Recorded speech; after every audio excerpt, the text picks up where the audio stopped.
Selamat datang di channel saya. Dengan saya Iksan Eto. Subscribe kalau suka, like kalau bermanfaat, share bila ada berdampak positif di kehidupan, dislike kalau tidak suka. Pasang headset dina celi, tong di tengah tempat lain, kawesi heula ameh nyantai. Selamat menonton.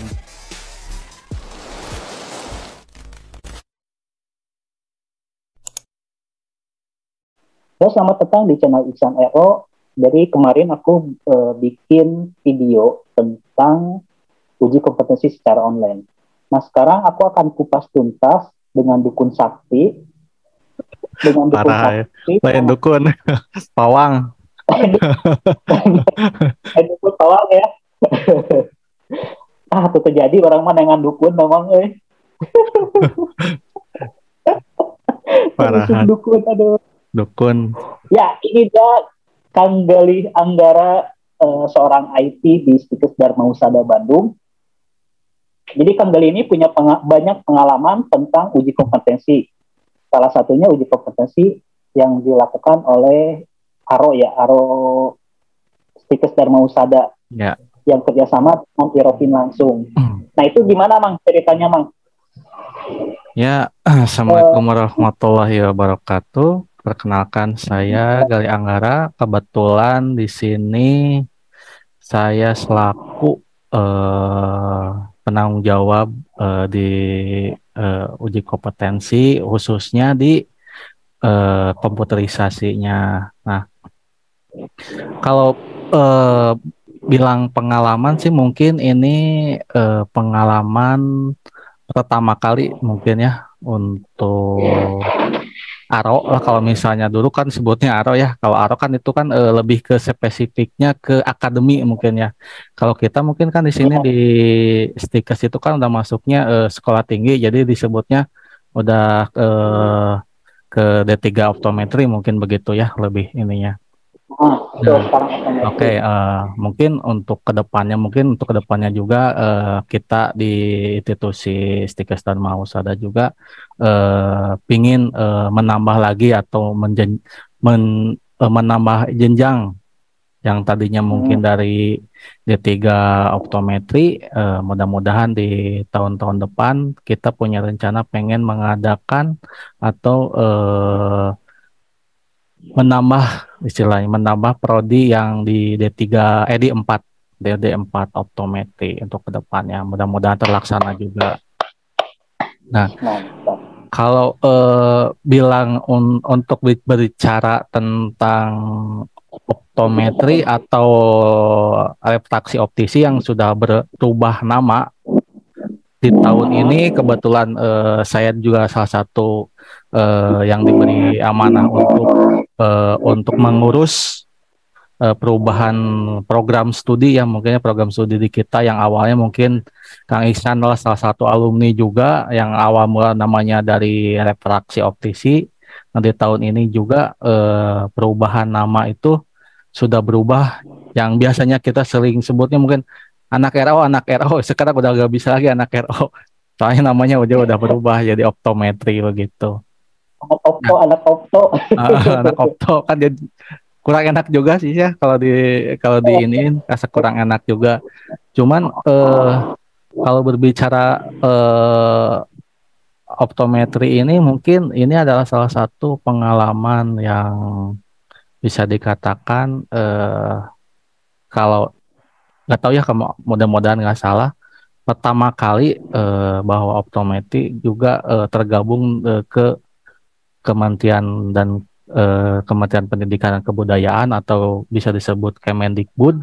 Kalau dulu mungkin bergabungnya mungkin ke Kemenkes mungkin ya, seperti itu, ke Kementerian Oh, Kesehatan. dulu Nah, sekarang uh, kebudayaan juga ya. iya, kan sekarang juga masih dimasuk ke dalam ruang lingkup apa Kemendikbud lah kalau disitakan, atau institusi ini otomatis anak-anak kesehatan atau anak-anak yang di perguruan tinggi itu kan tergabungnya ke Kemendikbud, Kementerian dan Kebudayaan, Kementerian Pendidikan dan Kebudayaan. Nah, pertama kali buat RO ini atau optometri ini, eh, uji kompetensi secara nasional yang bisa dikatakan tergabung dengan anak-anak kesehatan lainnya gitu. Kalau dulu sih kan mungkin RO punya katakan wadah ya, mungkinnya gitu, wadah yang istilahnya uji komnya itu terpisah gitu dengan anak-anak kesehatan. Kalau yang sekarang itu udah di gabung. Kalau untuk kemarin itu udah digabung. Kalau ARO ini atau refraksi optis ini uji kompetensinya sendiri dia Mang, nggak gabung sama enggak. Kalau misalnya nggak tahu ya, kalau misalnya pandangan yang mungkin yang lebih tahu mah, tapi kalau misalnya kemarin kita kan juga udah 1 kali jadi tuan rumah ya untuk uji kompetensi khususnya RO atau optometri. Kemarin tahun berapa sih? Tahun 2020 kalau nggak salah kita ditunjuk. Tahun 2020. 2020 tuh. Berarti pas lagi pandemik apa sebelum pandemik, Mang? Udah lagi pandemik, itu kalau udah pandemik udah masuk 1 tahun kalau nggak salah itu. Gitu. Nah, itu 2021 kan ya? 2020 2021 ya, 2021 awal, 2021 awal. Gitu. Oh, jadi yang dulu tuh Iropin ya, badah yang menaungi profesi kita kan Iropin dulunya ya. Dulunya, sekarang juga Iropin.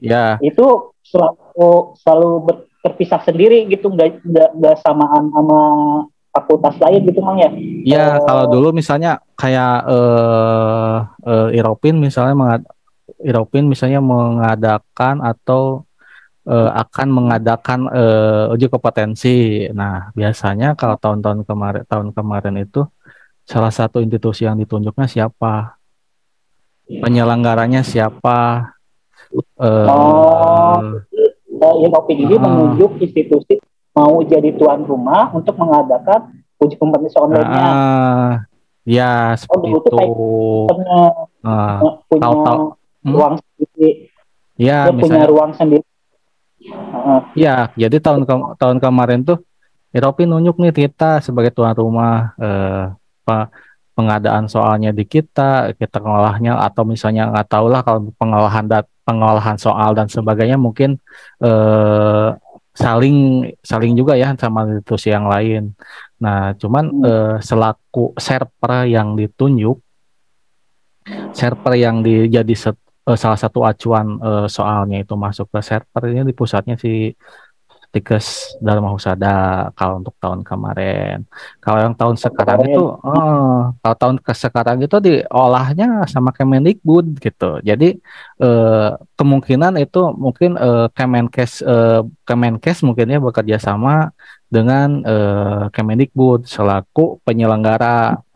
Kalau tahun sekarang itu semua institusi kesehatan baik dari optometri, kayak D3 perawatan, D3 kebidanan, atau profesi kebidanan, profesi keperawatan, ataupun misalnya kesehatan lainnya itu terpusatnya itu di Kemendikbud gitu. Jadi semua rapat Kemendikbud. Iya, sekarang udah sistemnya udah benar-benar kebilangnya udah ketat gitu.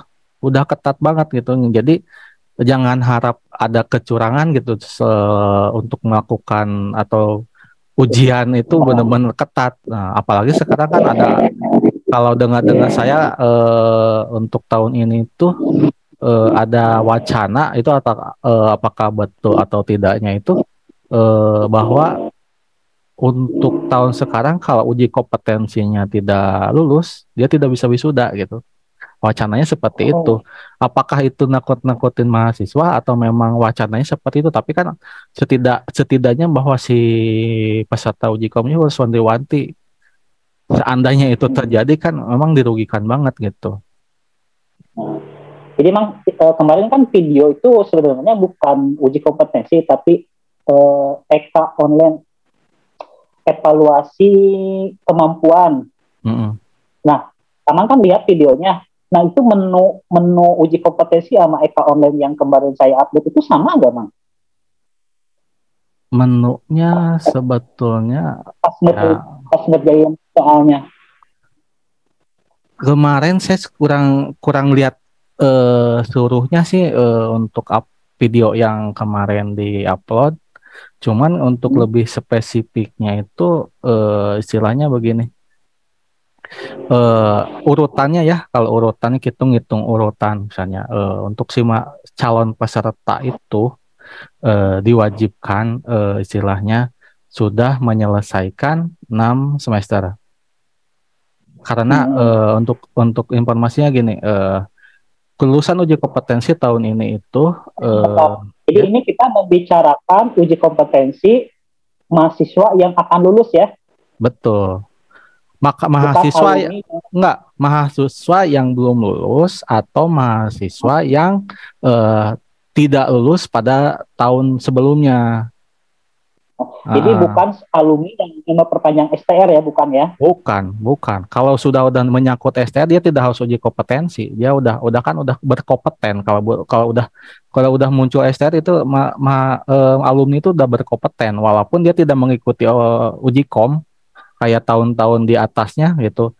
Apalagi kan kalau ada istilah gini kalau tahun-tahun yang misalnya lulusannya di atas 2010 ke bawah, misalnya 2010 ke atas, 2010, 2009, 2008 dan sebagainya.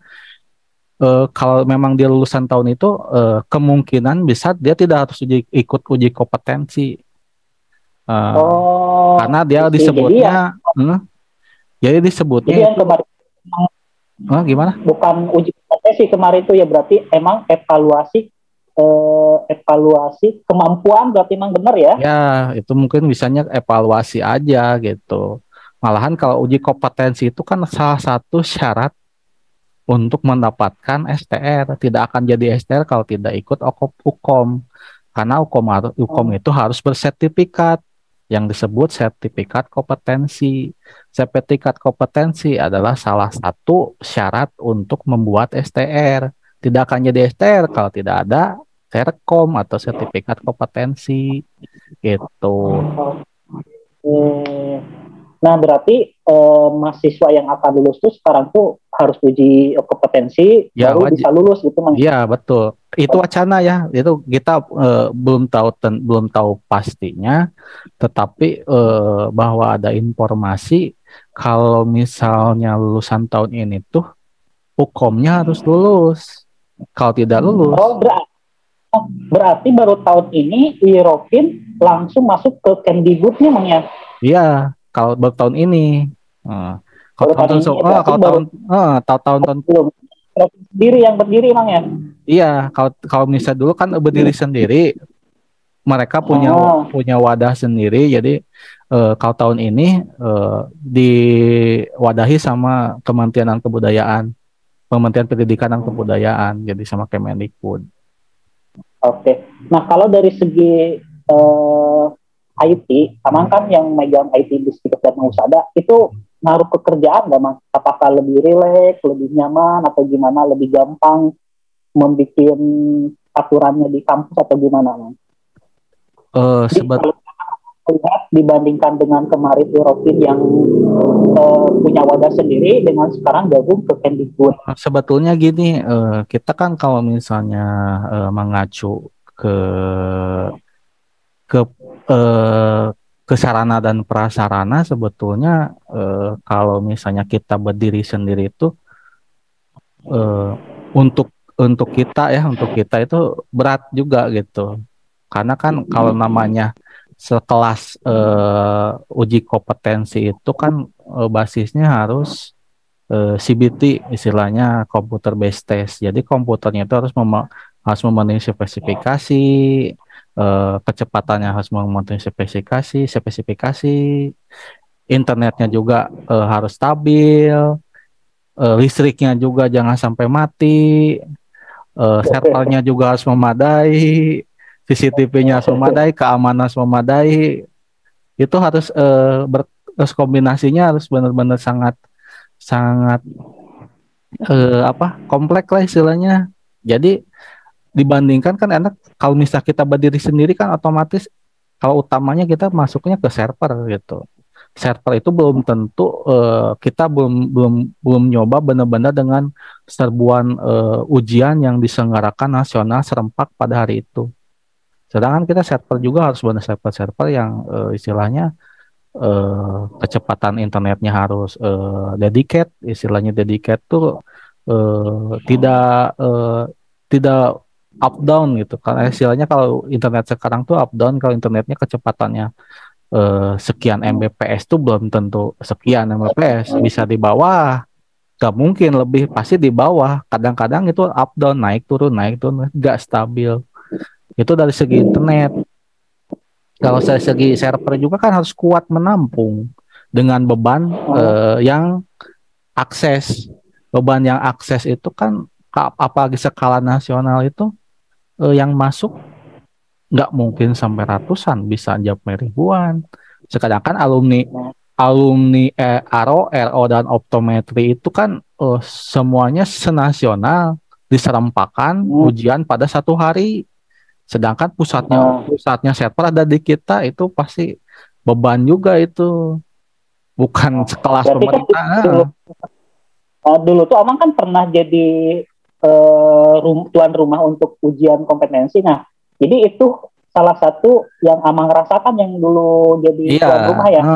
Itu kan kebetulan kita juga punya istilahnya punya tim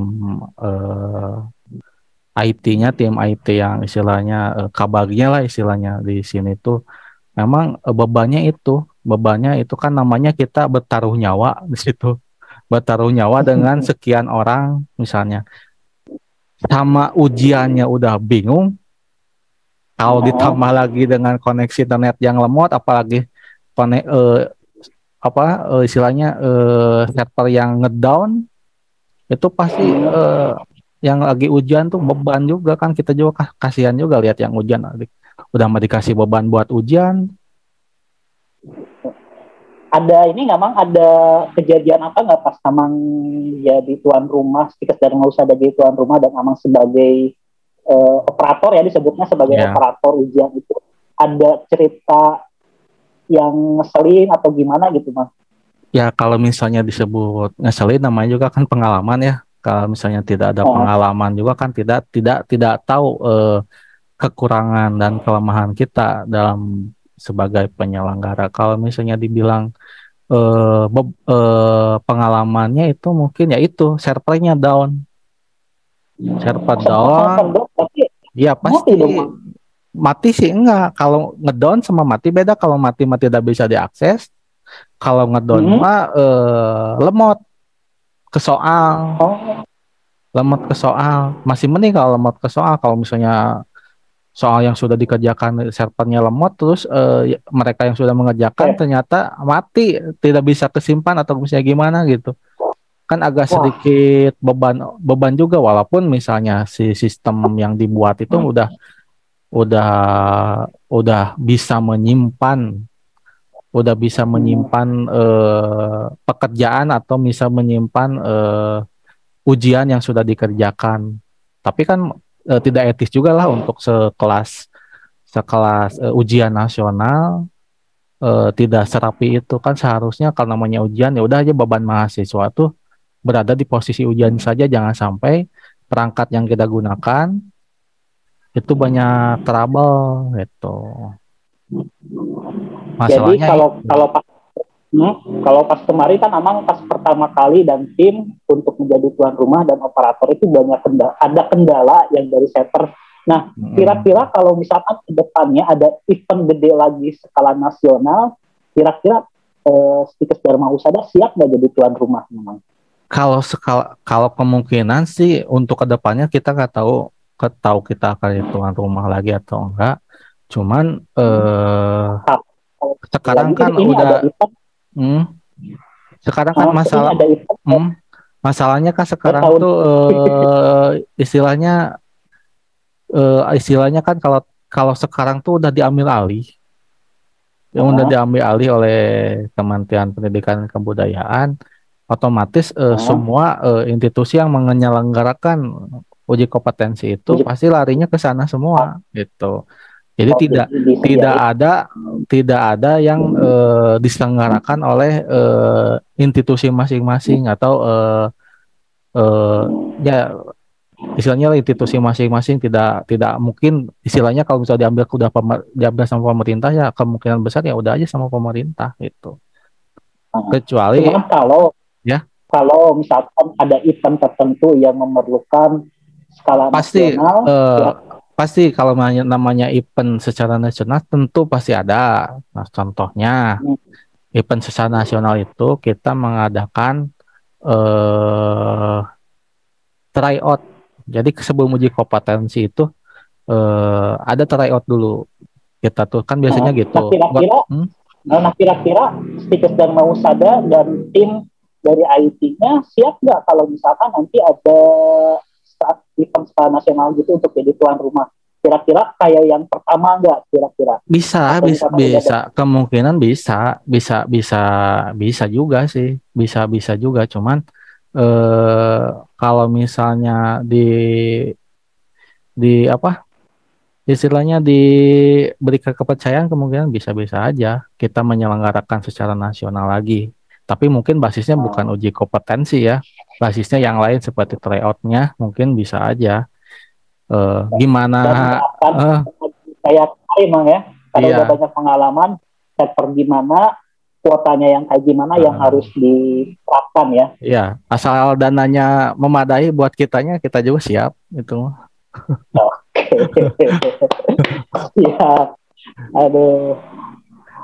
Oke gitu paling Mang ya. Makasih infonya jadi sekarang itu uji kompetensi yang dilakukan Europik itu sudah kerjasama dengan Kementerian Pendidikan dan Kebudayaan, dan itu tuh nyatu dengan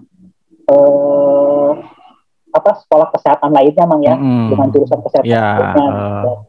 Ya mungkin istilahnya gini, untuk peserta ya kita ngikutin ini aja ya, saya sedikit bercerita aja untuk mengikuti sedikit pengetahuan buat teman-teman yang tahun depan atau mungkin di beberapa waktu lagi akan mengikuti uji kompetensi yang berbasis CBT atau computer based test. Yang mungkin yang pertama untuk di kita sih alurnya seperti ini. Mahasiswa itu wajib sudah menyelesaikan 6 semester apabila lulus ataupun masih aktif. Nah, dan mahasiswa itu lebih baik memiliki IPK yang tinggi untuk di semester akhirnya atau kumulatif IPK-nya itu harus lebih tinggi, karena untuk uji kom itu nggak 100% dinilai 100%.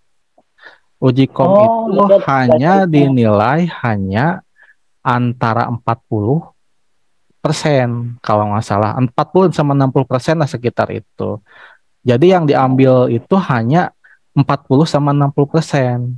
Yang diambil 60 sama 40% laginya diambilnya dari ijazah perkuliahan yang diambil di institusi masing-masing. Jadi ada basisnya tuh exit sama exam. Jadi mata kuliah yang penilaian uji kompetensi itu tidak pure dinilai 100%. Nah, makanya kalau IPK-nya lebih besar itu bisa membantu ketika pengerjaan uji kompetensinya itu lulusnya hanya sekian soal. Jadi nggak misalnya soal itu kan rata-rata itu dalam uji kompetensi itu 180 soal, rata-rata 180 soal. Ya kalau misalnya IPK-nya di atas 3,5 itu dengan mengisi atau mengerjakan 100 soal juga udah cukup sebetulnya, seperti itu. Nah, lebih bagus, lebih baik. Cuman untuk ancang-ancang jaga-jaga istilahnya setidaknya IPK di ijazahnya itu besar gitu. Jadi untuk membantu mengcover ketika hasil komnya kurang baik itu cukup tercover. Nah, untuk awalnya itu dulu untuk para alumni Ya. ARO, RO sama optometri atau lulusan yang nanti tahun depan akan mengikuti uji kompetensi. Yang kedua, Berat kita ya. eh, yang kedua mahasiswa wajib terdata di Kementerian dan Kebudayaan. Terdata baik dari nama, identitas, baik dari nama institusi atau baik dari nilai-nilainya juga. Karena yang menjadi patokan nilai uji kompetensi itu ya nilai-nilai yang sudah tercatat di Kemendikbud. Nah, makanya tiap institusi itu wajib mendeteksi, tiap institusi atau tiap mahasiswa itu wajib ngedeteksi data mereka ke operator PT masing-masing. Biar biar nanti kita tidak dirugikan nih. Jangan sampai ketika kita mau daftar IPK-nya tidak sesuai. Nanti yang terdata, yang tercatat, yang dibaginya itu nilai di situ, bukan nilai yang ada di ijazah kita, tapi nilai yang sudah tercatat di Kementerian Pendidikan dan Kebudayaan. Jadi para peserta tuh wajib bertanya atau wajib mengecek dan recheck ke operator masing-masing di PT-nya. Nah, kebetulan kan saya juga sebagai operator di sini, jadi tiap alumni di sini tuh udah kedeteksi baik dari identitas biodata, data identitas, data nilai, data IPK itu sudah diidentifikasi dari awal sebelum kita didaftarkan. Setelah selesai dan setelah rinci dan sesuai data dan nilainya, baru kita data si nilai si mahasiswa yang mau didaftarkan. Setelah didaftarkan, nah mahasiswa akan mendapatkan kartu ujian bahwa di situ terterang bahwa mahasiswa akan melaksanakan ujian kompetensi di hari tersebut, tanggal dan jamnya juga sudah tertera, biasanya seperti itu. Karena kan kita juga melakukan uji kompetensi itu hampir satu hari, dari pagi sampai setengah hari lah, dari pagi sampai sore. Satu sesi itu bisa mencapai 3 jam. Jadi ketika ujian itu 1 jam 3 jam full ngebul